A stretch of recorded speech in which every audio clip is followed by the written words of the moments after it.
Listen to this podcast now on the Red Apple Podcast Network. The Idea Gen Global Podcast with George Safakis. I'm George Safakis. In a world overflowing with noise, there is one forum where the world's smartest voices connect, where visionaries sit at the same table as innovators, and great minds don't just talk, they act. Download all of Red Apple Media's podcasts right now through your favorite podcast platform. Sunday morning. With us today is Governor George Pataki, one of the best governors New York State has ever had. And Governor, tell us what's on your mind this Sunday morning and how are we doing? Well, you know, apart from the weather, which is on everybody's mind, the snow and the cold and the fact that we're having a real winter, there are two different things. One, the national economy seems to be doing great. You know, the economy's growing. Inflation isn't rising too high, and the country as a whole seems to be doing well economically. And then you come to New York, and not only do we have one of the second highest tax burden in the country, but now Mondami is proposing massive tax increases on successful people in New York, business people and others. And it's just if that is allowed to happen, it's going to be a catastrophe. People have left. We've already lost way over 1 million people. A lot of them people who would have paid a lot of taxes, they're gone, and they're not coming back. And if Mondami gets his way, you know, it's just going to be far worse. So I'm very concerned about New York. I think nationally, our economy is going to do fine. In New York, I'm really worried.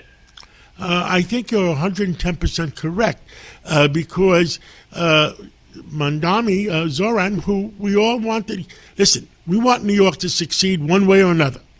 And we were hoping that he'll do the right things. But he's advocating the rise of taxes, and it's up to Governor Hochul to shoot him down. And I was on Fox television the other day, and I joked around, and I said, well, we know that Governor Hochul is not going to raise taxes by November 4th because it's an election year. But I can't promise what November 5th will bring.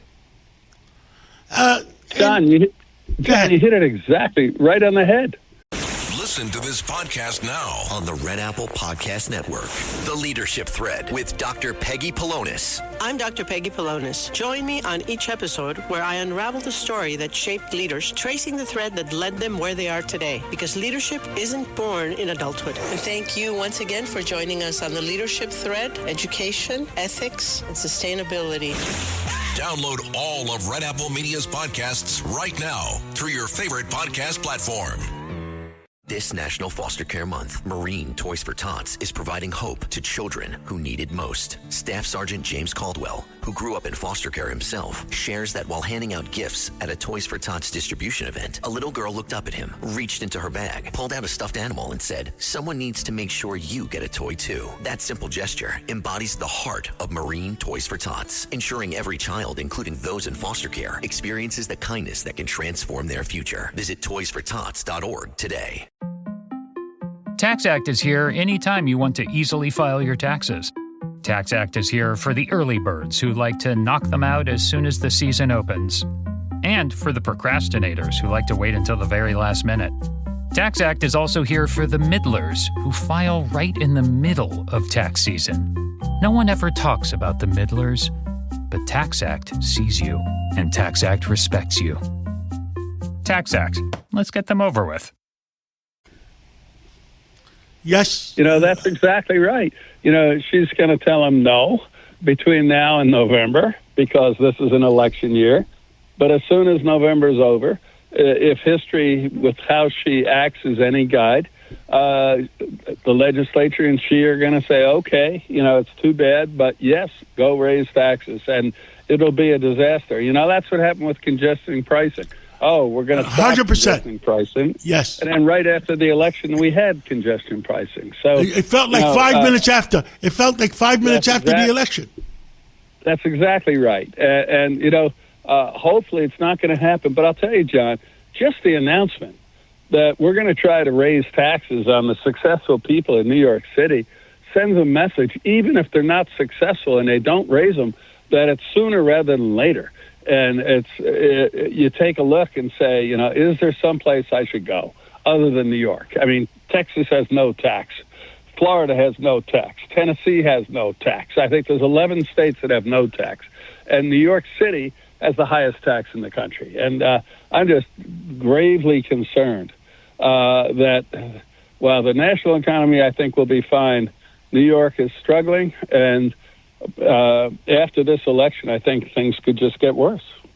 Well, unfortunately, I love New York, and you love New York, and I hope it doesn't happen.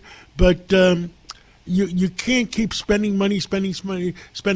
I had before, or I'm having on Andrew Wine, the president of the Citizens Budget Commission.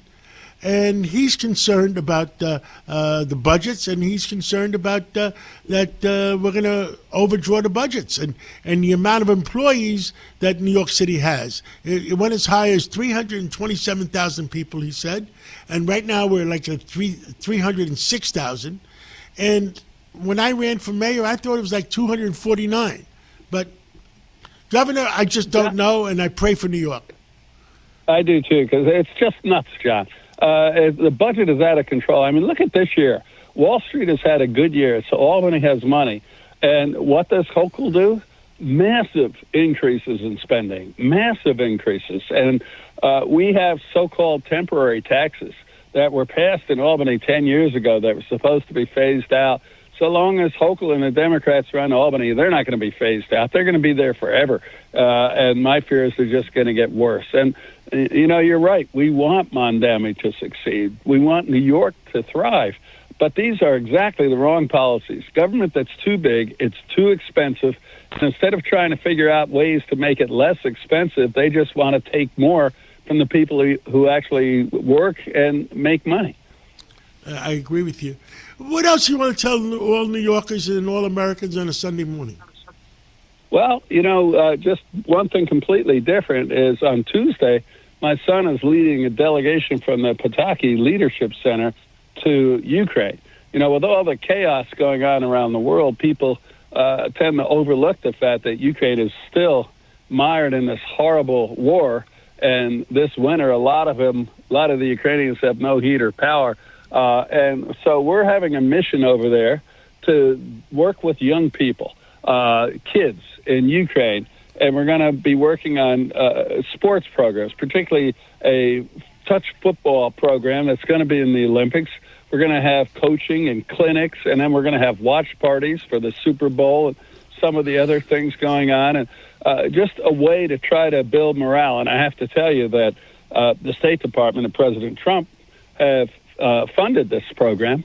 And, you know, yes, it's not guns, it's not airplanes or tanks, but it's trying to tell the young people of Ukraine, someday this war is going to end, you're going to be important, and we're going to try to make your lives a little better right now. So my son Owen is leading that delegation, and I think they'll do a lot to try to help the morale of the young people, the kids in Ukraine. Governor George Pataki, thank you so much for coming on, and God bless you, and God bless America, and let's hope it warms up a little bit in New York. Thank you so much. I totally agree, John. God bless you, and God bless America, and our 250th anniversary of this great country. Every week, the Payne family cuts straight to the real financial story. The one question, Bob, everyone's asking is, are we in an artificial intelligence bubble? You've been through boom and bust. What do you think? No hype, no myths.